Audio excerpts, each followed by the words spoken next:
చేతులెత్తి ప్రార్థన చేశాడు. నిర్గమకాండంలో ఉంటుంది. ఏంటో తెలుసా ప్రియులారా, అది ఫిలిస్తీన్లకి ఇజ్రాయేలీలకి ఇద్దరికి అమాలేకులకి యుద్ధం జరుగుతుంటే మోషే చేతులెత్తి ప్రార్థన చేసిన ప్రతిసారి ఇశ్రాయేలు వారు గెలిచేవారు.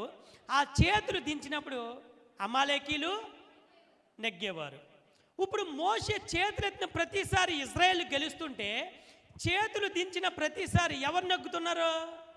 అమాలేకీలు, అనగా శత్రువులు గెలుస్తున్నారు. ఇప్పుడు అక్కడ జరిగిన సంఘటన ఏం తెలుసా? యెహోషువ వచ్చాడు, ఊరు అనే ఇద్దరు వచ్చారు.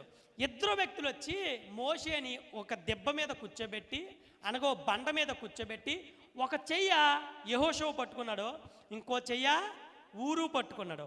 ఉదయం నుంచి సాయంకాలం వరకు మోషే ఆ రెండు చేతులు పైకెత్తి ప్రార్థన చేసినప్పుడు శత్రువులైన అమాలేకీలు ఓడిపోయారు. దేవుని స్తోత్రం చెప్పాలి.